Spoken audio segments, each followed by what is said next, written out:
Hello everyone. In this video, we are going to talk about the top 10 S&OP systems in 2025. So let's dive right in. Growing a business requires a holistic approach that extends beyond sales and marketing. This approach needs alignment among people, processes, and technologies. So if you're a business owner, operations, or finance leader looking to learn growth strategies from your peers and competitors, you're tuned into the right podcast. Welcome to the WBS podcast, where scalable growth using business systems is our number one priority. Now, here is your host, Sam Gupta. My name is Sam Gupta. I'm principal at Elevate IQ. Elevate IQ is the independent, vendor-agnostic technology advisory firm. We help our clients with system selection, change management, digital transformation strategy. On that note, let's go back to today's topic, which is the top 10 S&OP systems in 2025.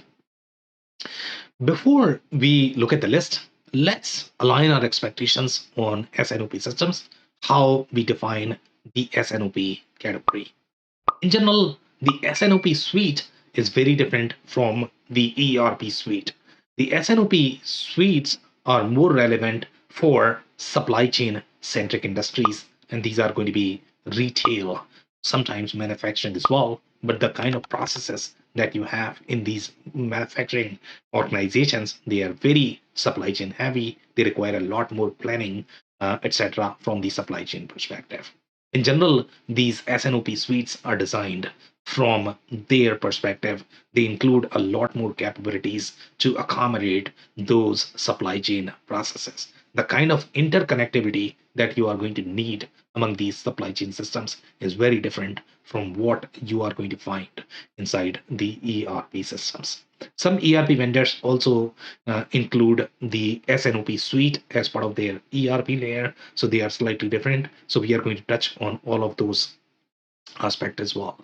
In general, when you look at the S&OP suite, they are going to have 2 or 3 different pillars. But from the S&OP perspective, the only thing that is going to be relevant is the whole S&OP or the planning piece. But in general, when you look at the larger suite that are designed for the whole supply chain function, they are going to have the planning piece, the network piece, as well as a little bit of execution piece, which is your WMS, TMS. These systems fall into that category. Overall, the intent of the supply chain suites is to do the macro level planning. The micro level planning is going to be inside your specific execution systems, and that is going micro is going to be slightly more intraday. Macro is going to be day by day planning. Generally, that's how most of the supply chain organizations operate. The other aspect that you're going to find across these systems, some are designed for more of the connected planning scenarios. And when I say connected planning scenarios, meaning you are going to have all of your analytics workloads that are going to be tightly embedded, as opposed to embedding it more from the supply chain perspective or from the finance perspective. So some are designed for that connected planning, and in that, the all of the pillars that you are going to have are going to be the workforce or HR centric planning, and then you are going to have the retail S&OP, FP&A, the finance centric planning. So all of those functions are going to be this part of the same layer. Some provide just the retail S&OP centric planning, but the other ones are going to provide the connected planning.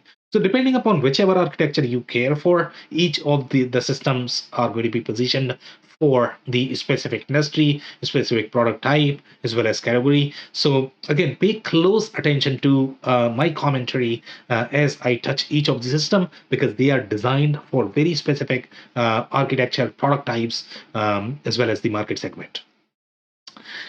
The variables we have used to compile this list is product share. The acquisition strategy, if that is going to be focused on the S&OP capability, generally they rank higher on this particular list. Product roadmap, community, ecosystem, win rate, technology strategy, as well as the investors. So these are some of the variables that we have used to compile this list. Now, let's look at the list.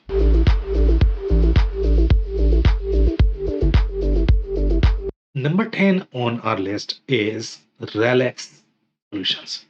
And if you are going to be a mid-market retail-centric organization, then you would find Relax to be appropriately fit. They have a lot of logos, the kind of functionality that they are going to have from the retail perspective. For example, the price, promotions planning, etc., is going to be included as part of the product.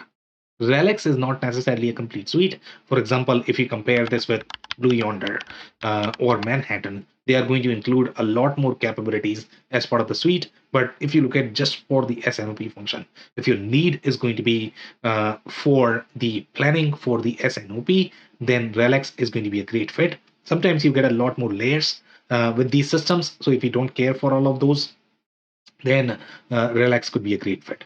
Some strengths to keep in mind from Relax perspective is it does include the workforce planning, integrated workforce planning. But again, that workforce is not necessarily going to be the complete workforce. It's just the retail workforce. And sometimes that is going to be a variable as part of your S&OP planning. That's why they have included that. So if you care for the connected planning experience, then you need to go for something like Anaplan. But if you care for just, again, S&OP with some workforce planning included as part of Relax, then Relax could be a great fit. So those are some of these trends. Some other limitations to keep in mind is it may not be a fit for very large enterprise companies. It might not be proven for those large workloads. So that's going to be a negative. And if you are a large enterprise considering Relics, make sure you are going to do some sort of POC because with S&OP system, the data volume is a factor. So if they cannot scale to the combinations of those warehouses, queues, etc., then that could be a challenge. We have seen stories where even systems as capable as your JD or Manhattan, they have failed in some scenarios. So again, make sure you guys are going to do those POCs before you sign the contract. But Relics is a great system for those mid-market retail organizations, and that's number 10.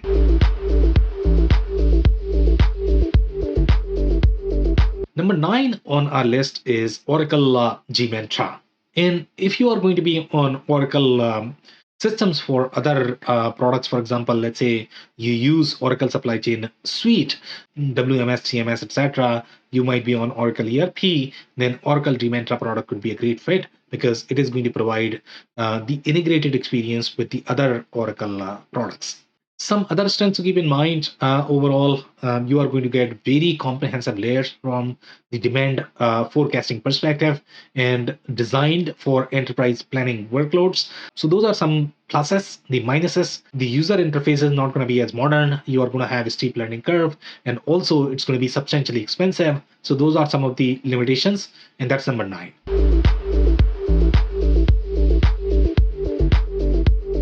Number 8 on our list is SAP IBP. And SAP IBP is a very comparable system as your Oracle Gmentra. So if you are going to be on other SAP systems, and if you want that pre-integrated experience with other SAP products, then SAP IBP could be a great fit. It is going to provide very comprehensive supply chain planning capabilities for global workloads and designed for really enterprise planning scenarios. The limitations are going to be very similar as well. The user interface might not be as friendly as some of the other smaller systems because SAP IBP is going to include those enterprise layers that might not be as relevant for the mid-market companies. It might not be as visual as you might find other systems, for example, Connexus, and also it's going to be very expensive. So those are some of the negatives, and that's number 8.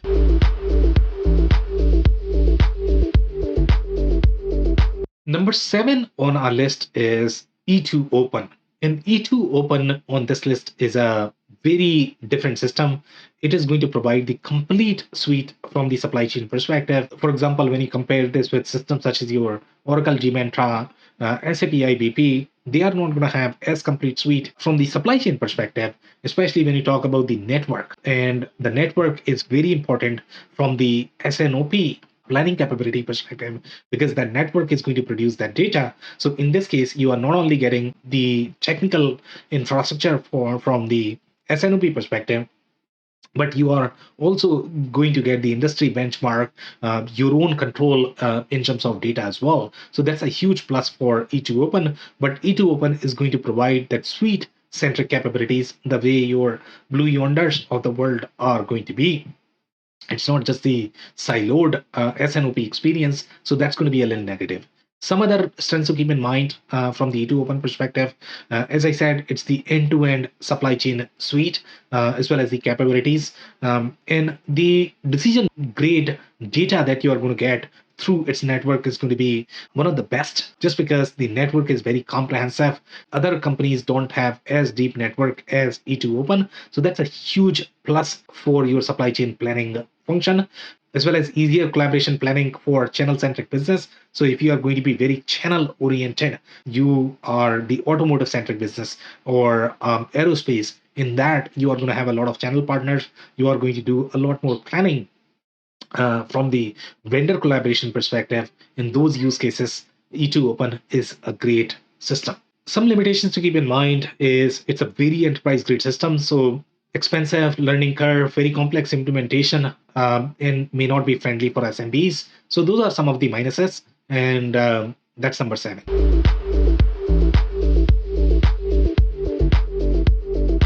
Number 6 on our list is Logility. And now this is called Aptean Logility because Aptean has acquired this product.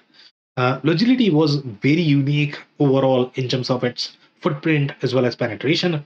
For the most part, it did well in those food and beverage process manufacturing centric companies. In general, the planning is going to be very different for them. The kind of attributes that they require are going to be very comprehensive. Generally, the other retail centric products are going to struggle in these use cases. So if you are food and beverage process manufacturing centric verticals and you're looking for mid market system, then your Aptean Logility may be a great fit.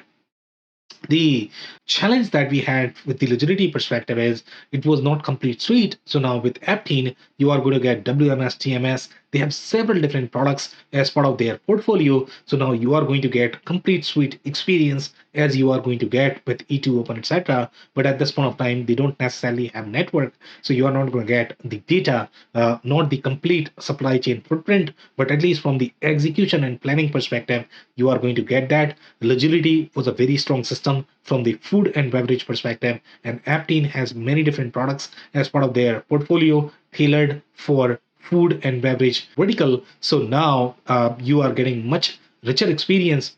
So if you are going to be in that segment, then this could be a great fit. Some other strengths to keep in mind is it's a standalone planning solution. It can be Aptean is most likely going to sell it as a standalone planning solution, as well as integration alignment with other Aptean products and the attribute level planning. That's a huge plus for the process as well as F&B manufacturing companies. Some limitations to keep in mind is not necessarily designed for enterprises. It's a very mid-market centric product. The flexibility is going to be limiting. You are going to experience a steep learning curve. But again, with the other systems where you might feel that they are easier to learn, but you would require a lot more consulting effort to be able to configure those scenarios inside those products. So you are going to increase the consulting effort. In this, the effort is going to be more in terms of understanding the product, training, change management, etc. But it is going to provide all of those infrastructure layers to enable for those F&B as well as process manufacturing companies. And that's number 6.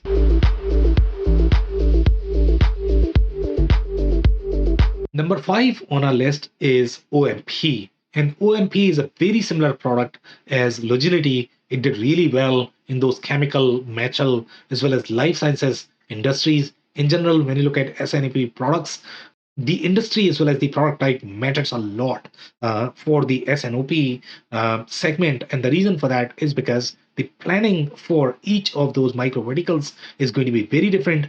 Planning for each of those product types is going to be very different. The number of attributes, variables that they are going to require in each of these segment is going to be very different as well. And that's why the micro vertical matters, and OMP does really well in those chemical, metal, life sciences centric industries. Even though longevity and OMP is going to have some overlap from the food and beverage and process manufacturing perspective, that the number of layers that you are going to require inside your chemical, metal, life sciences centric industries, they are going to be far more. That's why OMP is slightly superior in these market segment compared to your longevity product. Some strengths to keep in mind, again, the inventory planning is very different for these micro segments. It's also a standalone planning solution. You are not getting the entire suite. Sometimes that could be plus, minus, depending upon what you care for. And again, for the mid-market companies, this is extremely friendly. You are not getting those bloated layers for the enterprise, but at the same time, the price point is going to be friendlier as well. Some limitations to keep in mind is highly technical and would require substantial change management. Just because you need to understand those proprietary layers, the way their formulas are going to be constructed, you are learning a new language. So you need to keep that in mind. And if your business model is going to be complex, requiring many different verticals, then it might not be the best bet. If you're looking for very tailored experience for these specific industries, then this could be a great fit. That's number 5.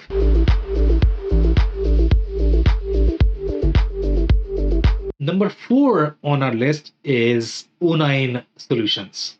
And O9 solutions would be a great fit for upper mid-market enterprise companies looking for a standalone S&OP solution. O9 solution in general is going to have much deeper AI and ML capabilities compared to other smaller systems that might not have such high price point as well as the R&D budgets. So O9 solutions has been proven with very large enterprises, especially in the retail segment.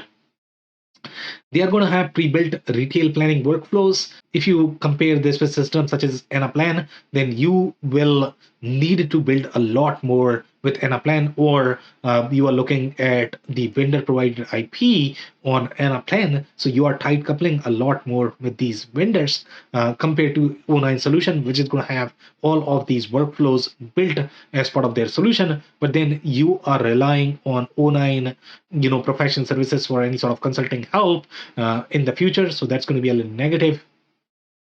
Some other limitations to keep in mind is may not be the best fit for smaller businesses. It's probably going to be expensive, as well as the ecosystem is not as developed. So you might not find as many consulting companies that are consulting on O9 solution. So that is going to be number 4.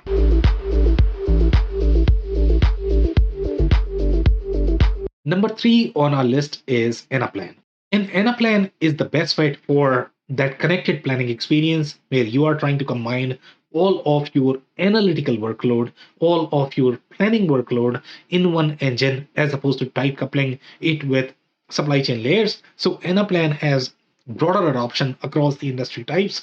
The other systems are going to be slightly more tailored for specific industries, but then you are going to invest a lot more on Anaplan platform to configure the same capabilities that you are going to get out of the box on systems such as your O9 solutions, etc. Some strengths to keep in mind is highly customizable and configurable for many different industries. So if you're looking for very diverse platform that can accommodate many different business models from the analytics, from the S&OP perspective, then Anaplan could be a great fit.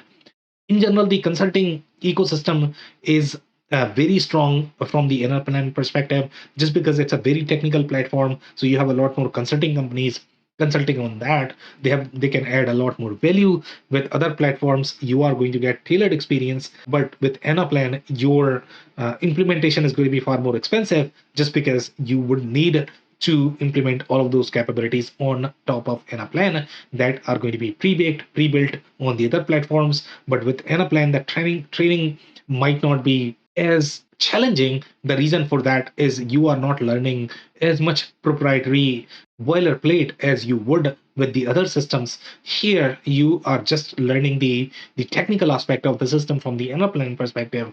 Once you master that, it's much easier to manage the product and much easier to scale and adopt across the organization. So that's number 3.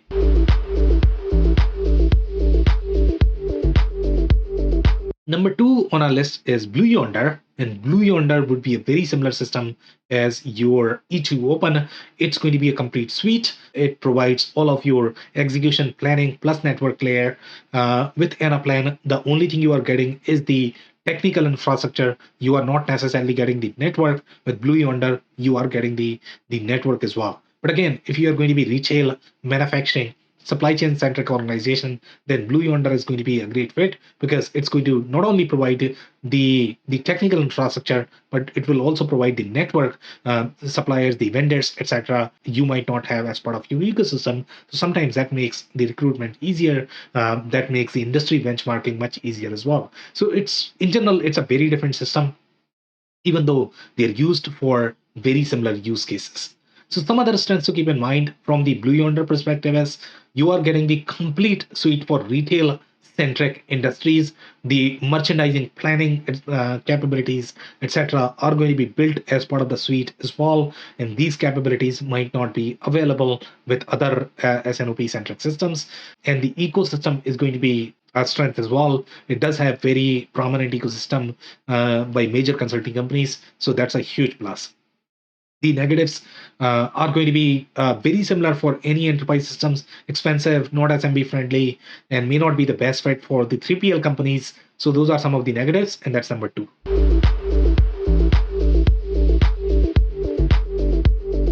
Number one on our list is Connexus.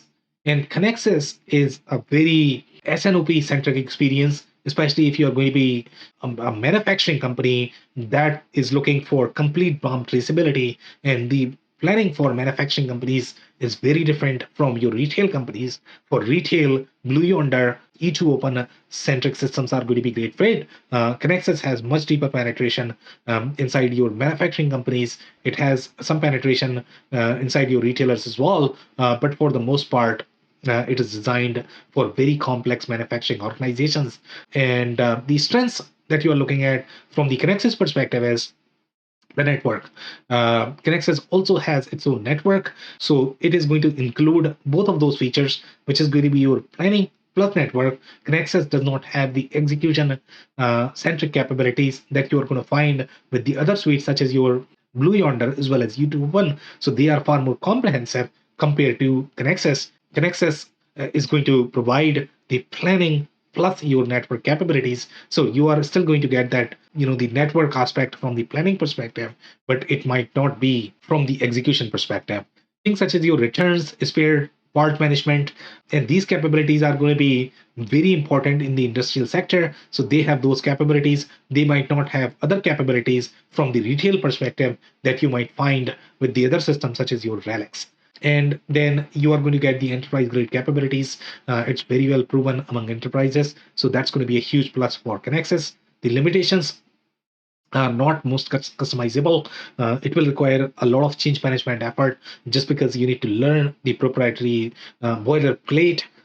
If you have not used Connexus system in the past, it's going to be expensive, etc. So that's number one. If you enjoyed this video, we are going to include a detailed report that is going to have much deeper insight. So you might want to check that. This podcast is also available in the audio form on major podcasting platform. So you might want to check there.